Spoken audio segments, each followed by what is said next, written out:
They took everything. My wife, my career, my dignity. The billionaire stole my life so he could have her. 9 months later, I'm mopping floors for minimum wage. Then I cut my hand emptying trash. The ER doctor examined my blood and went pale. "Mr. Mitchell, your DNA shows something impossible. You're related to." What he said next changed everything. My ex texted, "Enjoy poverty." Sweet irony was coming. My name is Russell Carver. I'm 43 years old, and until recently, I thought I had it all figured out. I was a senior cybersecurity engineer at CyberShield Technologies, pulling in a solid $150,000 a year. My job was protecting Fortune 500 companies from hackers, building firewalls that could withstand attacks that would cripple entire networks. I was good at what I did. More than good. I was one of the best in my field. I met Victoria. Everyone called her Tori in college. She was studying law. I was deep into computer science. We got married at 25, bought a house in the suburbs, had 2 kids. Sophia came first, then Lucas 3 years later. For 14 years, I thought we were solid. I worked long hours, sure, but I was building something, providing for my family, being the man I was raised to be. I should have seen the signs. The late nights Tori started spending at her law firm, the way she'd angle her phone away when texting, how she'd snap at me over nothing, then apologize with tears in her eyes. I chalked it up as stress. Her firm was competitive, cutthroat even. Divorce law attracted a certain type of personality, and Tori had always been ambitious. What I didn't know was that one of her firm's biggest clients was Dominic Hartwell IV. Old money. The kind of wealth that didn't just open doors. It owned the buildings the doors were attached to. His family's empire spanned tech companies, data centers, cloud infrastructure. The Hartwell name was everywhere in our industry. I found out about the affair on a Tuesday. Came home early from a client meeting to find Tori packing a suitcase. Not hiding it, not ashamed, just packing like it was the most natural thing in the world. "I'm leaving," she said without looking at me. "Dominic and I are together now. My attorney will contact yours." Just like that. 14 years, 2 kids, a mortgage, memories gone. She didn't ask for my understanding, didn't offer explanations. She was a lawyer. She knew exactly what she was doing. The divorce papers arrived the next day. Tori was representing herself, which should have been illegal, but somehow wasn't. She had custody demands, asset splits, alimony calculations, all laid out with surgical precision. And she had something else too, leverage. I didn't understand what that leverage was until the following Monday, when I was called into a meeting with HR and my supervisor at CyberShield. They had that look on their faces, the practiced sympathy that comes before they destroy your life. "Russell, we're restructuring," my supervisor said. "Budget constraints. We have to let some people go. I'm being laid off." My mind was reeling. I'd just delivered a major project ahead of schedule. It's not personal. Last hired, first fired. Except I wasn't last hired. I'd been with CyberShield for 7 years. There were 3 junior engineers who'd started after me. But those engineers didn't have ex-wives dating men whose investment firm owned a controlling share in CyberShield Technologies. I tried to argue, showed them my performance reviews, my project completions, my security certifications. They nodded politely and handed me a severance package that was insultingly small. 3 days later, I received the text message. It was from Tori. Just 4 words and an emoji. "Enjoy poverty, Russell." That's when I knew this wasn't just a divorce. This was an execution. 9 months. That's how long it took for my life to complete its transformation from comfortable middle-class stability to rock bottom. 9 months of watching everything I'd built crumble while Tori and Dominic lived in a penthouse overlooking the city. The severance money ran out in 6 weeks. My savings disappeared, paying lawyers who couldn't do anything against Tori's surgical legal tactics. The judge, some country club buddy of Dominic's family, I'm sure, awarded her primary custody of Sophia and Lucas. I got every other weekend, assuming I could prove I had stable housing. My apartment was gone within 2 months. Couldn't make rent after the bank froze my accounts. Tori had filed some motion claiming I was hiding assets, and while the court sorted it out, I couldn't access my own money. By the time they unfroze the accounts, I'd missed 3 months of payments. My credit score tanked. My car got repossessed. I moved into a weekly motel on the edge of town. The kind of place where you don't ask questions about your neighbors, and they don't ask about you. Finding work was impossible. Every engineering job I applied for, the offer would come, then vanish. I'd make it to the final interview, then get a polite email saying they'd gone in a different direction. It took me 2 months to figure out what was happening. Dominic's family had connections everywhere in tech. One phone call from Hartwell Capital, and suddenly nobody wanted to hire the guy who couldn't keep his marriage together. I took what I could get. A janitorial position at Tech Hub Innovation Center, one of those co-working spaces for startups. $13 an hour, night shift. I'd gone from writing code that protected billion-dollar companies to mopping floors in buildings where kids fresh out of college pitched app ideas. The humiliation was suffocating, but I needed the money. The court had ordered me to pay alimony and child support based on my old salary. Never mind that I'd been systematically blackballed from my profession. Miss a payment, and I'd lose even my weekend visits with the kids. Sophia stopped taking my calls after the first month. She was 15, old enough to make her own choices, the court said. Lucas still wanted to see me, but Tori made it difficult. Suddenly there were conflicts, birthday parties, school events, family trips with Dominic. My 12-year-old son would call me crying, saying he missed me, but Mom said he couldn't come this weekend. Tonight was supposed to be different. Tonight, I'd saved enough for a decent dinner with Lucas. Nothing fancy, just burgers and a movie. Something normal. Something that reminded me I was still a father. I was emptying trash from one of the conference rooms at Tech Hub when it happened. The steel rim of the industrial bin caught my hand wrong, slicing deep across my palm. Blood immediately soaked through my work glove. I wrapped it in paper towels, but the bleeding wouldn't stop. My supervisor took one look and shook his head. You need stitches, Carver. Get to the ER. I'll clock you out. The ER, where I'd have to explain I didn't have insurance. Where they'd treat me and send me a bill I couldn't pay. Another debt to add to the mountain already crushing me. But my hand was bleeding through 3 layers of paper towels, so I didn't have a choice.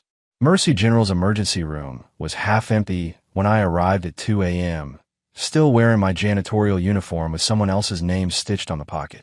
The intake nurse barely looked at me. Insurance. I don't have any. Her expression didn't change.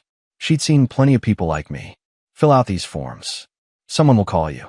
I sat in a plastic chair, pressing a wad of gauze against my hand, and filled out paperwork. Name, address, emergency contact. I almost wrote Tori's number, then remembered she blocked me. I left it blank. 20 minutes later, a young doctor called my name. He looked tired, probably at the end of a long shift. Let's see what we've got, he said, unwrapping my hand.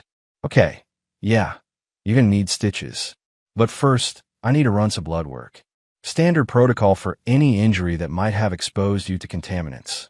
I cut on a trash bin, I said. Exactly. We need to check for infections. Make sure everything's clean. He called for a nurse, who drew 3 vials of blood. The doctor stitched my hand with efficient precision. 5 stitches, neat and tight. He was good at his job. Keep it dry for 48 hours, he said. Come back if you see any redness or swelling. The blood work should be ready in about 20 minutes. Standard procedure. We'll go over the results before you leave. I nodded, too tired to argue. Another bill. Another debt. But at least my hand was fixed. I sat alone in the exam room, staring at the sterile white walls, and thought about how far I'd fallen. This time last year, I'd been debugging security protocols for a major defense contractor. Now I was getting charity stitches at 2 a.m. in a county hospital. The door opened. The doctor came back in, but his expression had changed. He wasn't alone. 3 other people followed him. Older doctors, specialists maybe. They all stared at me with expressions I couldn't read. Mr. Carver, the young doctor said slowly, I need to ask you some questions about your family history. My stomach dropped. What's wrong? Is something wrong with my blood?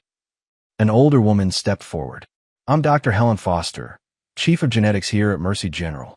Mr. Carver, your blood work came back with some unusual markers. Genetic markers that we need to understand. Genetic markers? What does that mean?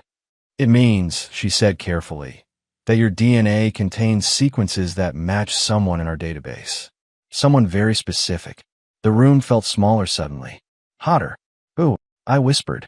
Dr. Foster pulled up something on her tablet, then looked at me with an expression that was part shock, part disbelief. Mr. Carver, your DNA shows a direct paternal relationship to Charles Hartwell Sr., your grandson. The words didn't make sense. Couldn't make sense. That's impossible, I said. Charles Hartwell, the billionaire? That's Dominic's grandfather. Yes, Dr. Foster said quietly. Which makes you and Dominic Hartwell 4 first cousins. The room started spinning. I gripped the edge of the exam table, trying to process what I just heard. Dominic Hartwell, the man who'd stolen my wife, the man who destroyed my career, the man who'd systematically dismantled my life, was my cousin. I sat in that hospital exam room for another hour while doctors came and went, each one staring at me like I was some kind of puzzle. They drew more blood, asked questions about my father that I couldn't answer because I barely remembered him. Michael Carver had died when I was 7. Car accident on a mountain road in Colorado. Mom never wanted to talk about it, said the memories were too painful. I'd learned to stop asking. Now these doctors were telling me Michael Carver was actually Michael Hartwell, illegitimate son of one of the richest men in America. That I was heir to a fortune worth billions. Dr. Foster finally sent everyone else out and sat down across from me. Mr. Carver, this isn't just medical curiosity, she said. This has serious legal implications. Charles Hartwell's will contain provisions for direct male descendants. If you're his grandson, you're entitled to substantial inheritance. How much are we talking about? I'm not a lawyer, but from what I understand, billions. With AB, the number was so large it lost all meaning. Yesterday, I was worried about making rent on a weekly motel room. Now someone was telling me I was a billionaire. There's something else, Dr. Foster continued. We're legally required to report genetic matches like this to the estate executors. The Hartwell family's lawyers were notified the moment we confirmed the results. My stomach dropped. You told them? You told Dominic. We told their legal team. It's protocol for estate-related testing. I stood up, my bandaged hand throbbing. I need to get out of here. Mr. Carver, please wait. You should speak with an attorney before. But I was already walking out, past the nurse's station, through the waiting room, out into the gray morning light. My phone started buzzing immediately. Unknown numbers, one after another. I let them all go to voicemail. I caught a bus back to my motel, my mind spinning. Dominic knew. By now he definitely knew that the man whose life he destroyed, whose wife he'd stolen, was actually family, was actually entitled to half of everything he thought was his. The cosmic irony was almost beautiful. My phone rang again. This time I recognized the number. Mom. Russell. Her voice was shaking. I just got a call from lawyers. They said they know about your father. About Michael. About who he really was. I know, Mom. I just found out myself. The hospital did blood work, and... You need to listen to me, she interrupted. This is dangerous. When Michael tried to contact his father, when he tried to claim his birthright, he died 2 months later. The police said it was brake failure, but your father was meticulous about his car. Someone cut those brake lines. I've always known it, but I could never prove it. The words hit me like ice water. You're saying they killed him? I'm saying the Hartwell family protects what's theirs. And if they think you're a threat. A knock on my motel room door made me jump. 3 sharp raps. Mom, someone's here. I'll call you back. I moved to the window and peered through the stained curtain. A woman stood outside, mid-50s, wearing an expensive suit and carrying a briefcase. Mr. Carver, she called. My name is Diana Chambers. I'm an attorney. I represent the Hartwell estate, and I need to speak with you urgently. I opened the door a few inches, keeping the chain latched.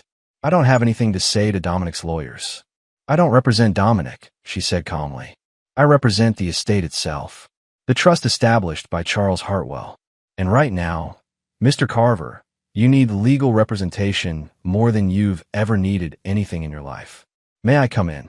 I looked at this woman, at her steady gaze and professional demeanor, and made a decision. Maybe it was stupid.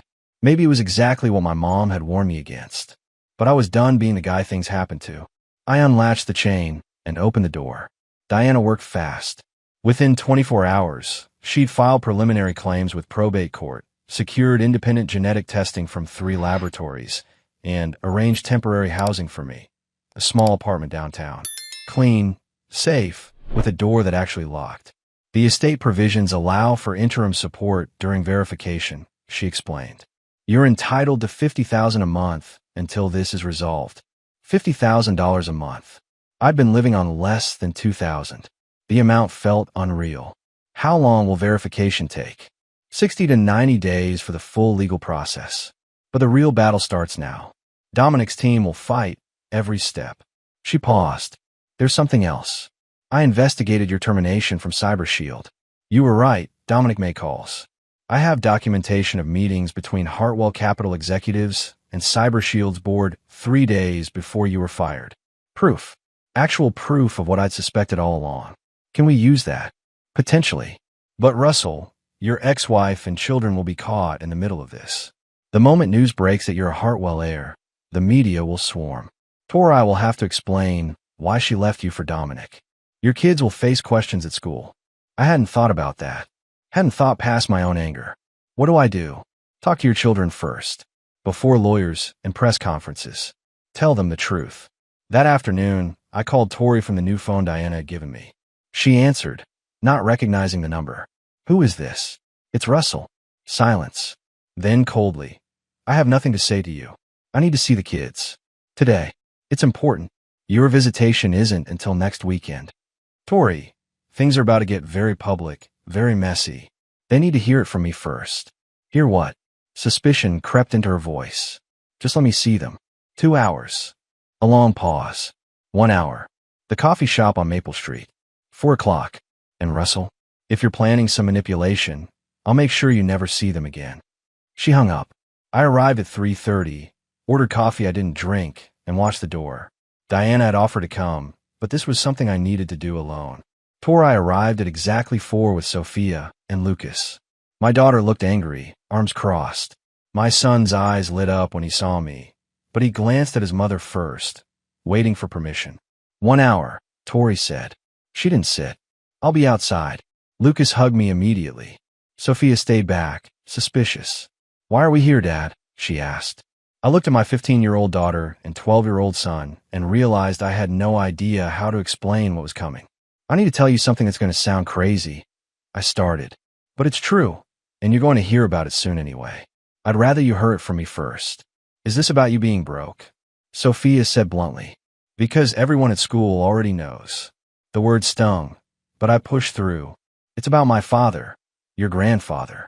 His real name was Michael Hartwell. Lucas's eyes widened. Hartwell? Like Dominic. Yes. Michael was Charles Hartwell's son, which makes me Charles Hartwell's grandson. And Dominic and I are first cousins. Sophia stared at me. You're lying. I'm not. The hospital did genetic testing. It's confirmed. And it means I'm entitled to half of the Hartwell estate. About $4 billion. The number hung in the air. Lucas spoke first. Does that mean you're rich now? It means I will be, once the courts sort everything out. But I need you to understand, this is going to get messy. There will be lawyers and news stories, and people asking questions. Your mom and Dominic are going to be upset. School might get complicated. Mom's going to lose it, Sophia said quietly. She put her phone down. She left you because you were poor. She went with Dominic because he had money, and now you're going to be richer than him. I saw something shift in my daughter's face. Understanding, maybe. Recognition of how calculated her mother had been. I didn't ask for any of this, I said. But I'm not walking away from it either. Through the window, I saw Tori coming back in early. Time's up, she said sharply. It hasn't been an hour. I don't care. We're leaving. But Sophia didn't move. Is it true, Mom? Is Dad really related to Dominic? Tori's face went pale. Whatever he told you are desperate lies. It's not lies, I said quietly. And you'll find out soon enough. Sophia looked at me, then at her mother. I believe you, Dad, she said. Those 4 words meant more than $4 billion ever could. Diana's investigator was a woman named Rachel Torres. She met me at a diner 3 blocks from my new apartment, sliding into the booth with a worn leather messenger bag and eyes that had seen too much. Mr. Carver, she said, extending her hand. Diana speaks highly of you. She speaks highly of you, too. Says you're the best at finding things people don't want found. Rachel smiled, but it was tired. I spent 20 years with the FBI before going private. White-collar crime, corporate fraud. Things that look clean on the surface, but rot underneath. She pulled out a tablet. Diana briefed me on what you're looking for. Your father's death. 1993. Car accident in Colorado. You want to know if it was really an accident? I want to know the truth. She nodded, scrolling through something on her screen. I pulled a police report this morning. Vehicle was a 1990 Honda, Accord registered to Michael Carver. He was driving on Highway 6 through Clear Creek Canyon. According to the report, witnesses saw the car go through a guardrail at approximately 4:30 p.m. Your father was killed on impact. My coffee went cold in my hands. Witnesses. I managed. 2. A couple in an RV behind him. They said the car seemed to be having trouble fishtailing, not responding to curves properly. Then it just went over. She turned the tablet toward me, showing a scanned document. Brake failure. That's what the investigation concluded. But here's where it gets interesting. She pulled up another document. The insurance company sent their own investigator. Standard procedure for fatal accidents. His report noted several irregularities. I leaned forward, reading. The investigator, someone named Thomas Garrett, had found that the brake lines showed signs of having been cut, then partially repaired to mask the damage. The cut was clean, made with a sharp tool, not consistent with wear or road debris. But the official police report had concluded mechanical failure due to poor maintenance. Why the discrepancy? I asked. That's what I wanted to know.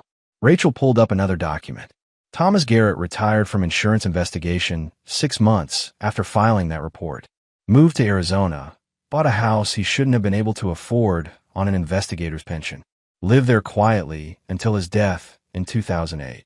Someone paid him off. Can't prove it, but the timeline is suggestive. She showed me more documents.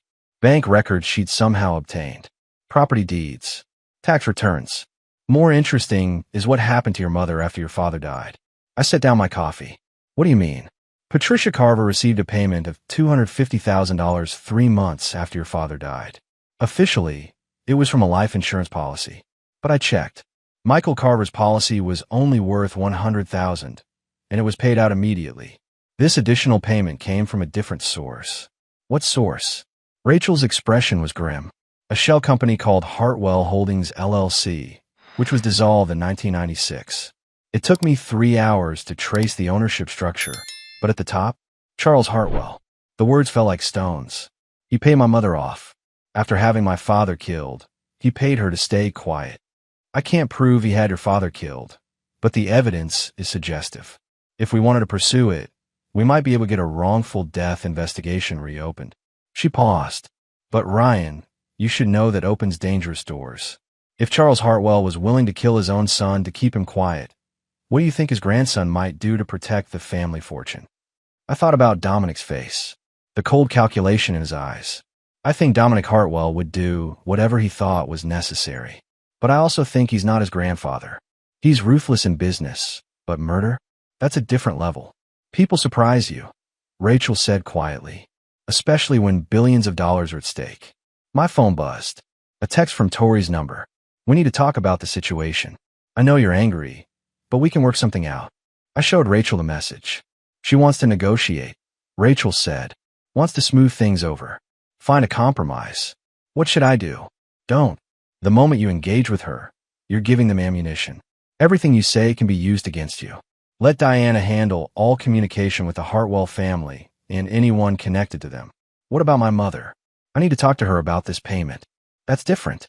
She's your family. But be prepared. She may not want to discuss it.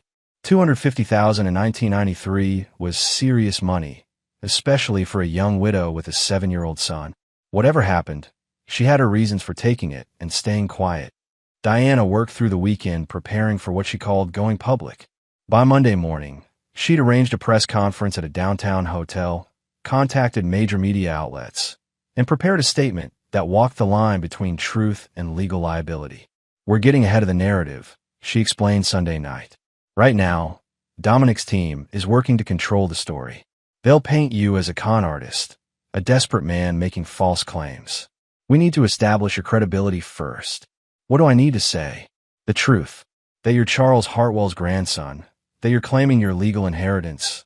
That you bear no ill will toward your cousin, but won't be intimidated. What about Tori? The reporters will ask about her. No comment on personal matters. This is about inheritance law and genetic truth, not relationship drama. Don't give them ammunition. Monday afternoon, I stood backstage at the hotel conference room, wearing a suit Diana had helped me pick out. Nothing too expensive. We didn't want to look like I was already spending money I hadn't received, but professional, respectable. like someone who belonged in rooms with lawyers and reporters. Remember, Diana said quietly, keep it dignified, professional, and brief. They'll try to provoke you. Don't let them. The conference room was packed. Cameras, microphones, reporters from every major outlet. The moment I walked out, flashes started popping. Diana stepped to the podium first. Thank you all for coming. I'm Diana Chambers, legal counsel for Russell Carver. We've called this conference to address the inheritance claim filed last week regarding the estate of Charles Hartwell. She stepped aside, and suddenly I was alone at the podium, facing dozens of cameras and hundreds of eyes. My name is Russell Carver. I started, voice steadier than I felt. Until recently, I was a cybersecurity engineer. Before that, I was a janitor earning $13.50 an hour. And before that, I was a kid growing up in Ohio who didn't know his father died, trying to claim a name that should have been his. I could see Diana tense slightly. This wasn't the script we discussed. Last week, I went to the emergency room for stitches. The doctors did routine blood work and found something unexpected. My DNA matched Charles Hartwell's.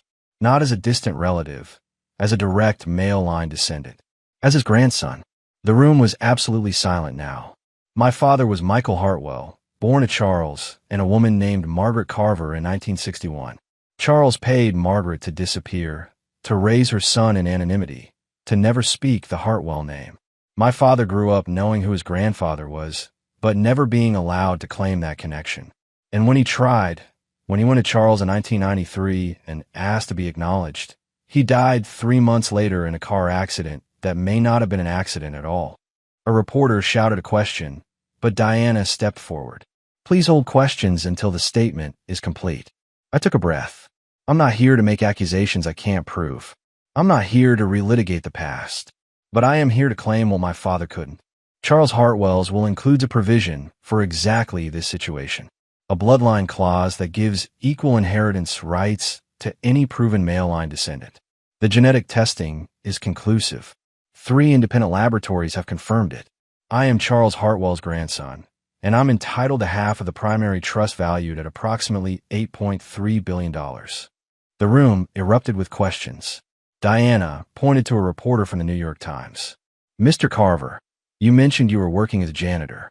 Can you explain how you went from a high-paying engineering job to minimum wage in less than a year?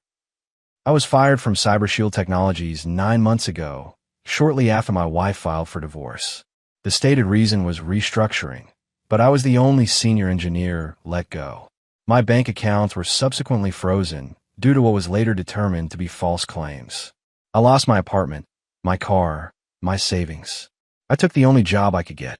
I paused. What I didn't know at the time was that CyberShield is majority owned by Hartwell Capital, which is controlled by Dominic Hartwell. I also didn't know that Dominic was pursuing a relationship with my ex-wife. And I definitely didn't know that Dominic and I are cousins, or that his systematic destruction of my life was him eliminating competition for a woman, and unknowingly for a fortune. The room went silent. Diana was staring at me with an expression caught between horror and admiration. I just publicly accused Dominic Hartwell of conspiracy, but I was done being silent. Another reporter. Do you have proof of these allegations? I have documentation of my termination, my account freeze, and the timeline of events. Whether that constitutes proof of conspiracy, I'll leave to investigators. I stepped back from the podium. That's all I have to say. Thank you. The room erupted again, but Diana was already ushering me toward the exit. What the hell was that? She said once we were in the service elevator. We agreed on a simple statement about genetics and legal rights. You just accused Dominic Hartwell of conspiracy and suggested Charles murdered your father. I know. You just gave them ammunition for a dozen lawsuits. Good, I said. Let them come. The video of my press conference had 10 million views by midnight. I sat in my new apartment, laptop open, watching my own face on screen after screen as news outlets dissected every word. The comment sections were war zones. Half calling me a hero standing up to billionaire tyranny. Half calling me a con artist with a sob story. My phone hadn't stopped buzzing. Interview requests from every major network. Book deal offers. 3 separate marriage proposals from women I'd never met. And 1 text that made everything else fade away. It was from Derek Morgan, my best friend for 20 years. The guy who'd been best man at my wedding. who'd helped me move into my first apartment, who'd sworn he'd always have my back. Russ, I'm sorry. I should have called sooner. Congratulations on everything. Let's grab drinks this week. I stared at that message for a long time. Derek hadn't returned my calls in 8 months. Not when I lost my job. Not when I lost my apartment. Not when I was sleeping in a motel and eating ramen because it was 12 cents a package. But now that I was a billionaire heir, now he wanted drinks. I blocked his number. Diana called at 1 a.m. Have you seen the news? She asked. I'm watching it now. Dominic's team just filed a defamation suit. $500 million for the statements you made at the press conference. They're also filing motions to contest the genetic testing, claiming the samples were contaminated. Can they do that? They can try. But Ryan, we have something they don't know about yet. Her voice carried an edge of satisfaction. Rachel found more evidence. Not just about your father's death. About Dominic's involvement in your termination. What kind of evidence? Emails, text messages, meeting notes. Rachel got access to CyberShield's internal servers. Turns out their cybersecurity wasn't as good as they thought. She paused. Dominic personally called the CEO 3 days before you were fired. The notes from that call specifically mention your marriage situation and Tori's relationship with Dominic. That's conspiracy. That's leverage. Tomorrow morning, we're filing a countersuit. Wrongful termination, intentional interference with employment, conspiracy to commit fraud. We're going after Dominic personally, not just the company. I felt something shift in my chest. Not quite hope. Something harder. Something that tasted like justice. What happens next? Next, we make Dominic understand that you're not going away. That every dollar he spends fighting you, you'll spend 2 fighting back. That this can end one of 2 ways. He accepts you as family and shares the inheritance, or we burn everything down together. After we hung up, I stood at my apartment window, looking out at the city lights. Somewhere out there, Dominic was probably in his penthouse with Tori, planning his next move. Let him plan. I had plans of my own. My phone buzzed. A text from Sophia. Dad, I saw the press conference. Everyone at school is talking about it. Mom is freaking out. She keeps calling you a liar, but I know you're not. I'm proud of you. I saved that message. Printed it out. Put it on my refrigerator where I could see it every morning. My 15-year-old daughter was proud of me. That mattered more than $500 million in defamation suits. Diana's countersuit hit like a bomb. By noon the next day, every major outlet was running stories about the conspiracy allegations. CyberShield's stock dropped 4%. Hartwell Capital issued a statement denying everything. And Dominic's lawyers called requesting an emergency meeting. They want to negotiate, Diana said. Off the record. No court reporters. No formal discovery. Just us, them, and the possibility of settlement. I'm not settling. I know. But let's hear what they have to say. Sometimes you learn more from what they offer than from what they admit. The meeting was set for Thursday afternoon at a neutral law firm downtown. When we arrived, Dominic was already there with 4 lawyers who looked like they could argue God out of heaven. And sitting beside him, wearing a designer suit I'd probably paid for back when we were married, was Tori. Russell, Dominic said, standing. His voice was cold and professional. Thank you for agreeing to meet. I didn't agree. My lawyer suggested I listen. We sat across from each other, the conference table between us like a battlefield. One of Dominic's lawyers, a woman with steel gray hair, leaned forward. Mr. Carver, before we begin, I want to state for the record that my client denies all allegations made in your recent filings and public statements. Noted, Diana said smoothly. However, the lawyer continued, in the interest of resolving this matter efficiently, Mr. Hartwell is prepared to make a substantial settlement offer. Here it comes, I thought. $2 billion, Dominic said. Paid immediately.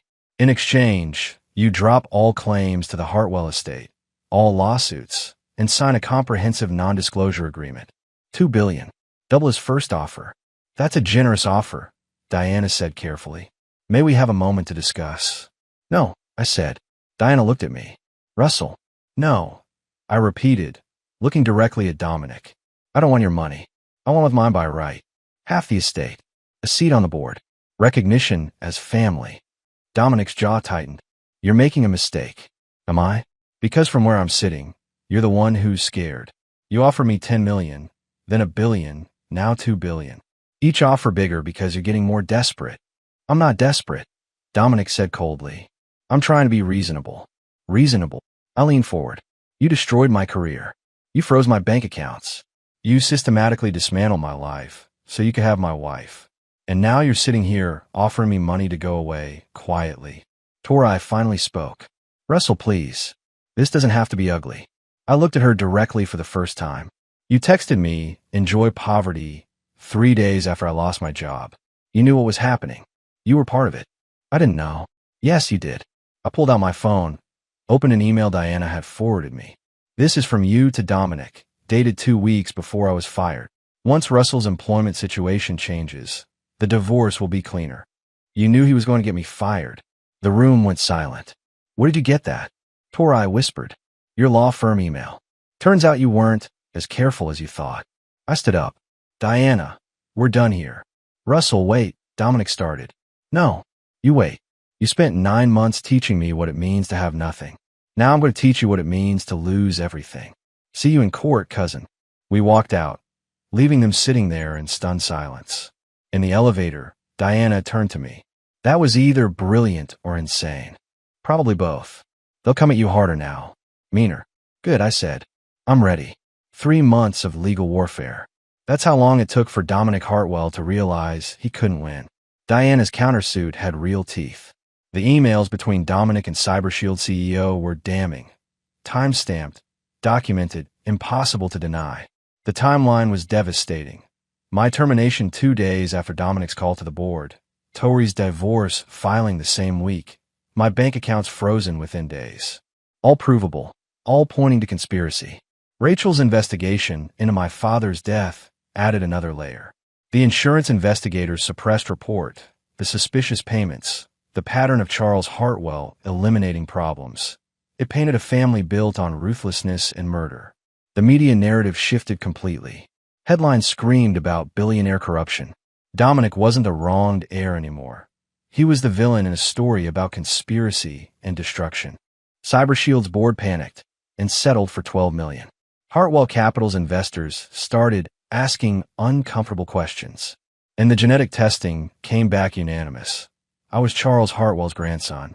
Dominic's lawyers called requesting a private meeting in late October. They're ready to deal, Diana told me. Really deal this time. We met in the same conference room where I'd walked out months earlier. But this time, Dominic looked defeated, exhausted, 10 years older. Tori wasn't with him. I'd heard they were fighting.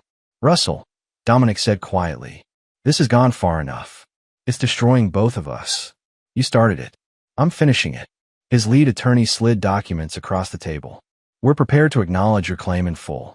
Half the primary trust, $4.1 billion. A seat on the Hartwell Holdings board with full voting rights. And a public statement acknowledging you as Charles Hartwell's legitimate heir. Diana read through quickly and nodded slightly. What does Dominic get? I asked. Operational control. He maintains CEO position and day-to-day management. You have consultation rights and board authority, but he runs the business. Both parties agree to non-disparagement. No more press conferences about unproven crimes. What about my father's death? Dominic met my eyes. The investigation stays open. We won't interfere, but we don't make public accusations without proof. Russell, I'm not my grandfather. What happened to your father was wrong, but I didn't order it. No, but you did destroy my career. You did freeze my accounts. You systematically dismantled my life. I did, Dominic admitted, and I'm prepared to make amends. An additional $50 million for damages, plus full restoration of your professional reputation. Public statements from CyberShield that your termination was unjustified. Diana leaned close. This is excellent, Russell. Better than years of trial. I thought about my father, about 9 months of poverty, about my kids being turned against me. One more thing, I said. I want my children back. Full joint custody, 50-50 time, equal decision-making. Tori doesn't use them as weapons anymore. That's between you and your ex-wife. No, you have influence over her. You want this settlement? You convince Tori to agree to revise custody. Otherwise, we go to trial, and I tell every jury how you conspired to destroy my life. Dominic pulled out his phone and walked to the corner. I watched him make the call, watched his body language shift from tense to resigned. After 10 minutes, he returned. Tori has agreed to mediation on custody terms. She's willing to discuss equal time sharing. We formalize it in writing, with penalties if she violates it. It took 2 more hours, but by 6 p.m. we had a complete agreement. 4.1 billion. Board seat. Public acknowledgement. 50 million in damages. Professional reputation restored. And my kids back. I signed my name and felt justice finally balance. 8 months after the settlement, I stood at my father's grave on a cold December morning. The old headstone was gone, replaced by black granite with gold lettering. Michael Hartwell Carver, 1961 to 1993. Beloved father and son. Finally recognized. Hey, Dad, I said quietly. I did it. Got them to acknowledge us. To put the Hartwell name where it belongs. $4 billion sat in my accounts. The number still didn't feel real. The board seat gave me real power. I could influence corporate decisions, protect employees, ensure ethical operations. Dominic and I had settled into professional cooperation. Not friends, never friends, but functional. Last month, I voted with him on an acquisition. The month before, I blocked his attempt to offshore jobs. We balanced each other. CyberShield offered me VP of Cybersecurity at $300,000 a year. I declined. That chapter was closed. Instead, I consulted independently, taking projects that interested me. Sophia moved in permanently 4 months ago. At 16, she chose to live with me. She had the best bedroom, decorated with band posters and photos. Every morning she came downstairs humming, happy. Lucas split time, 50-50 now. 1 week with me, 1 week with Tori. Real time, not scraps. He called every night he was at his mother's, just to talk. Those conversations meant more than any money. Tori had broken up with Dominic 2 months after the settlement. Their relationship couldn't survive without me as the common enemy. She tried apologizing once, crying about mistakes and regrets. I'd listened politely, said I forgave her for the kids' sake, but we'd never be friends. Some bridges stay burned. My mother established the Michael Hartwell Memorial Scholarship, full rides to MIT for working-class kids studying engineering. 20 students yearly would get the opportunity my father never had.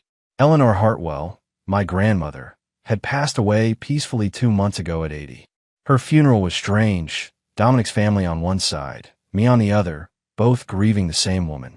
Hartwell left me a letter. Dear Russell, by the time you read this, I'll be gone. Meeting you was one of the great joys of my final years. You have your father's strength and your grandfather's intelligence, but none of Charles's cruelty. Use the fortune wisely. Break the cycle of greed. Be better than we were. Love, Eleanor. I kept that letter in my wallet. Derek tried reconnecting once, showing up with apologies. I let him speak, then told him we were done.